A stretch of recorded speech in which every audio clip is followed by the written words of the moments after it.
जब जीवन की सारी राहें अंधेरे में खो जाएं, जब अस्तित्व का कोई आधार न बचे, जब मनुष्य अकेला हो जाए और उसके पास केवल शून्यता रह जाए, ऐसे क्षणों में यदि कोई सबसे पवित्र शक्ति मनुष्य के हृदय को छू लेती है, तो वो है प्रेम और करुणा। यही करुणा है जो आंसुओं को आश्वासन में बदल देती है। यही प्रेम है जो रिक्त हृदय को पुनः जीवन का आलोक प्रदान करता है।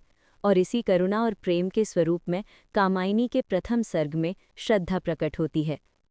मनु प्रलय के बाद अकेले खड़े थे। उनके चारों ओर जल का अनंत विस्तार था और भीतर केवल मौन और निराशा का बोझ। ऐसा लगता था मानो संसार से हर धड़कन मिट चुकी हो। किंतु जब हृदय सबसे अधिक सूना हो, तभी प्रेम का एक कण उसमें दीपक बनकर जल उठता है। श्रद्धा का आगमन भी कुछ ऐसा ही था। वो केवल एक देवी नहीं, बल्कि मनुष्य के हृदय की वो करुणा थी जो कहती है, तुम अकेले नहीं हो, जीवन कभी समाप्त नहीं होता। हर रिक्तता के बाद एक नई धारा जन्म लेती है। श्रद्धा ने मनु के हृदय को छुआ और उनकी उदासी को सहलाया। जिस तरह एक माँ अपने रोते हुए शिशु को बाहों में लेकर उसके आंसुओं को मुस्कान में बदल देती है, उसी तरह श्रद्धा ने मनु को आलिंगन में लेकर उनके शून्य को भरना शुरू किया। ये करुणा ही वो पहला बीज था जिससे आनंद का अंकुर फूटा। निराशा के उस महासागर में श्रद्धा का प्रेम एक द्वीप बनकर प्रकट हुआ और मनु ने पहली बार अनुभव किया कि अंधकार के पार भी उजाला है। जब मनुष्य के जीवन पर सबसे गहरा अंधकार छा जाता है, जब चारों ओर केवल विनाश की गूंज सुनाई देती है, जब आंखों के सामने हर आशा टूट चुकी हो और हृदय के भीतर केवल रिक्तता बची हो, तब एक ही शक्ति है जो उसे थाम लेती है। वो शक्ति है प्रेम, वो शक्ति है करुणा। यही करुणा मनुष्य के हृदय को सहलाती है और यही प्रेम उसकी टूटी हुई आत्मा को जोड़ देता है। कामायनी का प्रथम सर्ग आनंद इसी करुणा और प्रेम से जन्म लेता है। महाप्रलय के बाद पृथ्वी पर जीवन का कोई चिन्ह नहीं बचा था। न वन बचे थे, न पशु, न पक्षी। सारा संसार जल के अथाह सागर में समा गया था। उस विराट शून्यता में केवल एक पुरुष बचा था, मनु। वे अकेले खड़े थे। उनकी आंखों में थकान थी, उनके हृदय में गहरी पीड़ा थी। वे सोचते थे कि अब जीवन का कोई अर्थ नहीं रहा। उनकी आत्मा मृत्यु की निस्तब्धता में डूब चुकी थी। चारों ओर केवल सन्नाटा था और वो सन्नाटा भी एक भारी बोझ की तरह उनके कंधों पर लटक गया था। लेकिन जब जीवन के सारे द्वार बंद हो जाते हैं, तभी किसी नए द्वार के खुलने की संभावना जन्म लेती है। जब आत्मा रो रो कर थक जाती है, तभी करुणा उसे अपनी गोद में उठा लेती है। मनु की इस निराशा भरी घड़ी में श्रद्धा का आगमन हुआ। श्रद्धा कोई साधारण स्त्री नहीं थी, वो प्रेम का मूर्त रूप थी, करुणा का साकार रूप। वो जीवन के उस भाव का प्रतीक थी जो कहता है, अभी सब कुछ समाप्त नहीं हुआ, अभी भी आशा बची है, अभी भी जीवन संभव है। श्रद्धा ने मनु के हृदय को छुआ और उनकी उदासी को सहलाया। जिस तरह एक माँ अपने रोते हुए शिशु को बाहों में लेकर उसके आंसुओं को मुस्कान में बदल देती है, उसी तरह श्रद्धा ने मनु को आलिंगन में लेकर उनके शून्य को भरना शुरू किया। ये करुणा ही वो पहला बीज था जिससे आनंद का अंकुर फूटा। निराशा के उस महासागर में श्रद्धा का प्रेम एक द्वीप बनकर प्रकट हुआ और मनु ने पहली बार अनुभव किया कि अंधकार के पार भी उजाला है।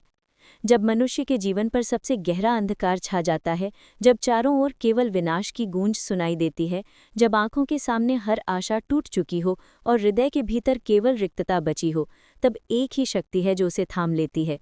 वो शक्ति है प्रेम, वो शक्ति है करुणा। यही करुणा मनुष्य के हृदय को सहलाती है और यही प्रेम उसकी टूटी हुई आत्मा को जोड़ देता है। कामायनी का प्रथम सर्ग आनंद इसी करुणा और प्रेम से जन्म लेता है। मनुष्य ने अब अनुभव किया कि वे अकेले नहीं हैं, उनके साथ श्रद्धा है और श्रद्धा का अर्थ है प्रेम।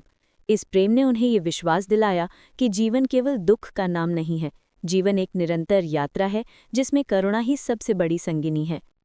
इस प्रकार कामायनी का प्रथम सर्ग आनंद हमें ये शिक्षा देता है कि हर विनाश के बाद एक सृजन होता है, हर आंसू के बाद मुस्कान आती है और हर निराशा के बाद करुणा का दीपक जल उठता है।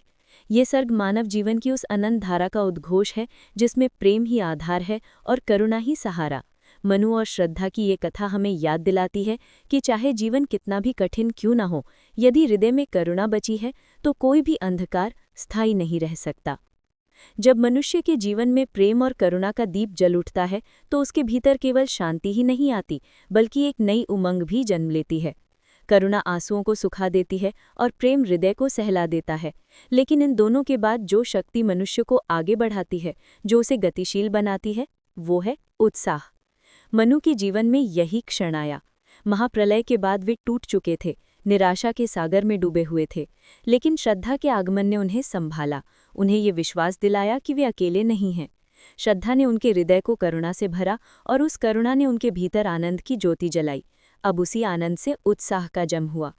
मनु ने अनुभव किया कि जीवन केवल दुख सहने का नाम नहीं है, बल्कि सृजन का नाम है। यदि पुरानी सृष्टि जल में बह गई है तो इसका अर्थ ये नहीं कि सब कुछ समाप्त हो गया है, इसका अर्थ ये है कि अब एक नई सृष्टि रचने का अवसर है। यही विचार उनके भीतर ऊर्जा बनकर उठने लगा। उत्साह मनुष्य के भीतर वही ज्वाला है जो उसे निराशा से बाहर खींच लाती है। ये वो भावना है जो कहती है अभी रास्ते खत्म नहीं हुए, अभी संभावनाएं बाकी हैं। मनु को अब वही संभावना दिखाई देने लगी। जहां पहले वे केवल जल का असीम विस्तार देखते थे, वहीं अब वे भविष्य की कल्पना करने लगे। उन्हें लगा कि ये रिक्तता दरअसल शून्य नहीं है, ये तो एक कैनवस है जिस पर वो नई दुनिया की तस्वीर बना सकते हैं। मनु का हृदय उमंग से भर गया। उनका हर श्वास अब केवल उनका अपना नहीं था, बल्कि भविष्य की पीढ़ियों का भी था। उन्होंने महसूस किया कि उनके भीतर जो जीवन बचा है वही आने वाले युगों का आधार बनेगा। ये अनुभूति उनके भीतर उत्साह की ज्वाला और तेज करती गई। उत्साह केवल विचार नहीं है, ये मनुष्य को कर्म की राह पर ले जाता है। मनु अब सोचने लगे कि नए समाज की रचना कैसी होगी, मानवता की धारा किस दिशा में बहेगी। उनके मन में एक संकल्प जागा कि वे निराशा की राख पर नई आशा का दीप जलाएंगे। ये सर्ग हमें बताता है कि जब करुणा मनुष्य को संभाल लेती है और आनंद उसके भीतर विश्वास जगा देता है, तो उत्साह उसे गति देता है। यही उत्साह मनुष्य को कठिन से कठिन परिस्थिति में भी हारने नहीं देता। मनु का उत्साह यही संदेश देता है कि जीवन रुकता नहीं, वो हर विनाश के बाद नए सृजन के रूप में खिल उठता है। द्वितीय सर्ग का यही सार है। मनुष्य की आत्मा तब तक जीवित रहती है जब तक उसके भीतर उत्साह की ज्वाला जलती रहती है। यही ज्वाला उसे निराशा से प्रकाश की ओर और मृत्यु के अंधकार से जीवन के सृजन की ओर ले जाती है। उत्साह मनुष्य को आगे बढ़ाता है, उसे नई राहों की खोज करने की प्रेरणा देता है। लेकिन जीवन केवल उत्साह की उमंग से नहीं चलता। जब मनुष्य कुछ नया करने की ओर कदम बढ़ाता है तो उसके भीतर एक और भाव जागता है, यह है लज्जा। लज्जा केवल संकोच नहीं है, ये आत्मा की वो गहराई है जहां मनुष्य अपनी सीमाओं को पहचानता है, अपने भीतर विनम्रता महसूस करता है और अपने कार्यों की मर्यादा को समझता है। मनु के भीतर भी यही भाव जागा। श्रद्धा के प्रेम और उत्साह की ऊर्जा ने उन्हें शक्ति तो दी थी, लेकिन उस शक्ति के साथ साथ उनके मन में एक हल्का संकोच भी आने लगा। ये संकोच इस बात का था कि वे अकेले हैं और भविष्य का बोझ उनके कंधों पर है। लज्जा ने उन्हें याद दिलाया कि शक्ति के साथ जिम्मेदारी भी जुड़ी होती है। जब मनुष्य केवल उत्साह में बहता है तो वो कभी-कभी अपनी मर्यादा भूल सकता है, लेकिन लज्जा उसे रोकती है, उसे संयम सिखाती है। ये लज्जा भय नहीं है, बल्कि करुणा की ही एक और छाया है। जब मनुष्य प्रेम से जुड़ता है तो वो अपने को और अधिक कोमल महसूस करता है। उसे लगता है कि कहीं उसके शब्द किसी को चोट न पहुंचा दें, कहीं उसके कर्म किसी की भावनाओं को आहत न कर दें। यही संवेदनशीलता लज्जा के रूप में प्रकट होती है।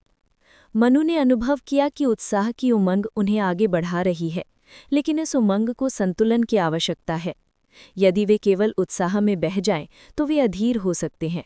लज्जा ने उन्हें ये संयम दिया कि जीवन का निर्माण केवल शक्ति से नहीं होगा, बल्कि कोमलता और संवेदना से भी होगा। लज्जा मनुष्य को भीतर से परिष्कृत करती है। ये उसे भीतर की कठोरता से मुक्त करती है और उसे विनम्र बनाती है। मनु के भीतर अब ये विनम्रता जागी। उन्हें लगा कि वे चाहे कितने भी सक्षम क्यों न हों, वे अकेले सब कुछ नहीं कर सकते। उन्हें श्रद्धा के प्रेम की आवश्यकता है, उन्हें भविष्य के सहयोग की आवश्यकता है।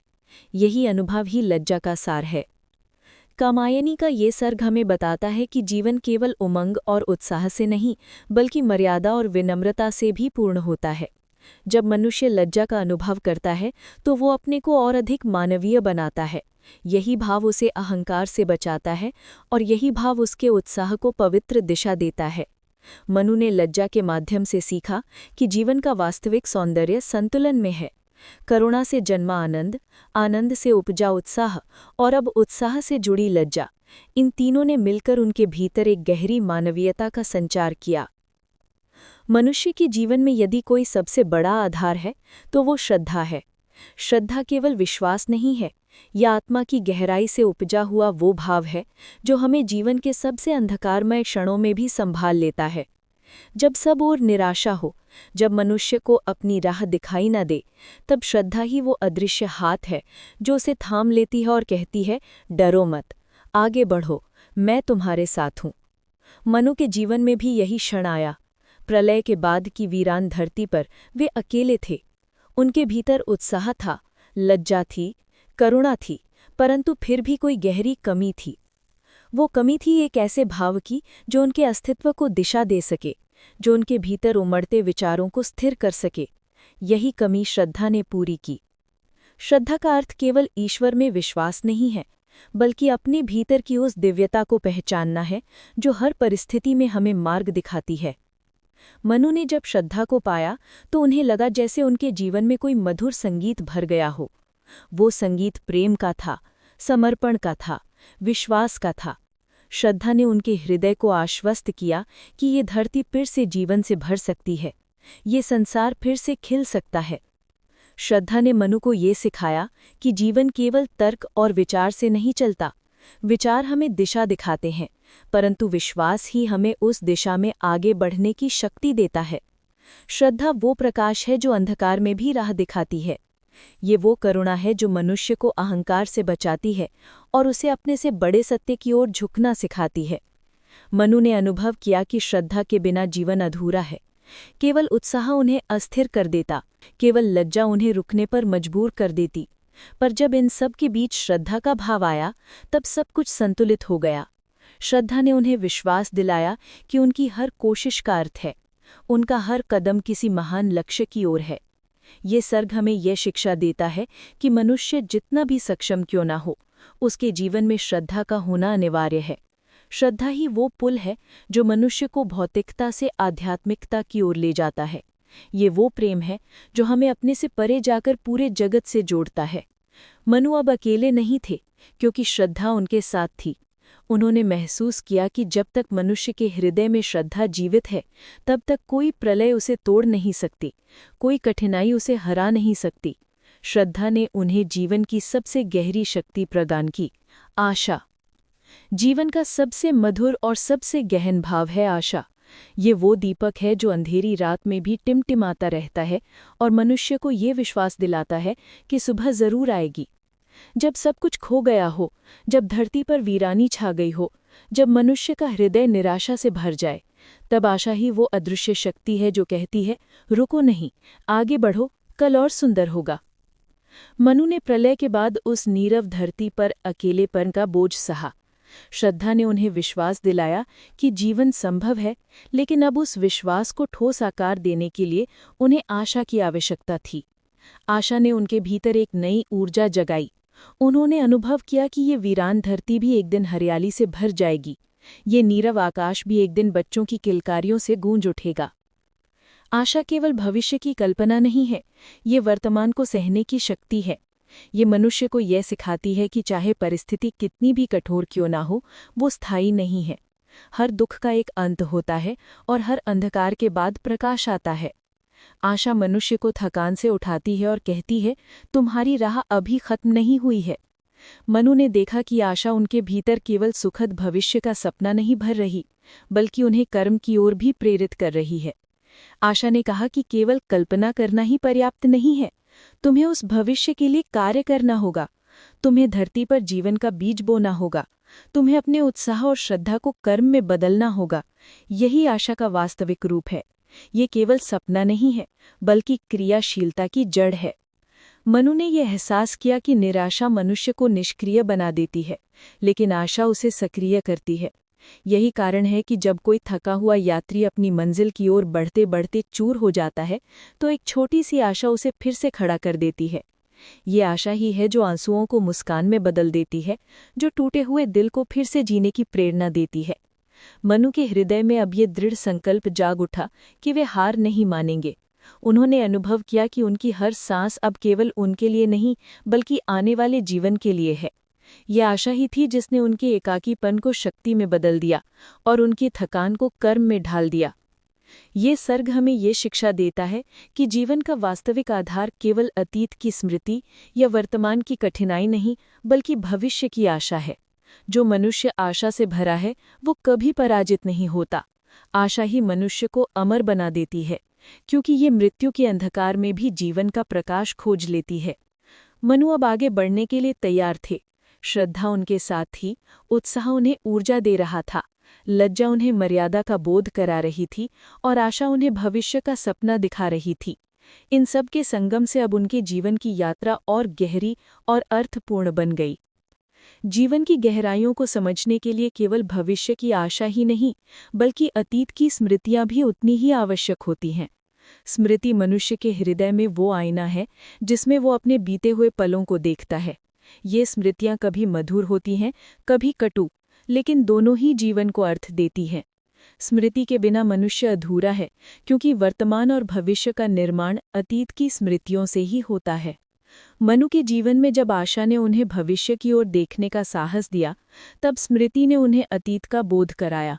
प्रलय से पहले का जीवन, परिवार, समाज, स्नेह, संघर्ष और करुणा से भरे हुए पल सब स्मृतियों के रूप में उनके भीतर जीवित थे। ये स्मृतियां कभी उन्हें दुखी कर देतीं तो कभी प्रेरणा देतीं। स्मृति केवल याद करना नहीं है, ये एक आत्मिक अनुभव है। जब मनुष्य स्मृति में डूबता है तो वो अपने जीवन की गलतियों को पहचानता है और उनसे सीखता है। मनु ने भी ऐसा ही अनुभव किया।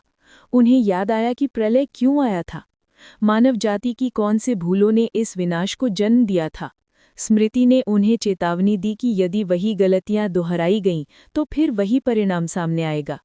लेकिन स्मृति केवल चेतावनी नहीं है, ये जीवन के मधुर क्षणों का संबल भी है। मनु ने बीते हुए प्रेम, अपनत्व और करुणा के पलों को याद किया। इन स्मृतियों ने उनके हृदय को कोमल बनाया और उन्हें ये विश्वास दिलाया कि यदि अतीत में इतना सौंदर्य था तो भविष्य में भी वैसा ही सौंदर्य संभव है। यही स्मृति उन्हें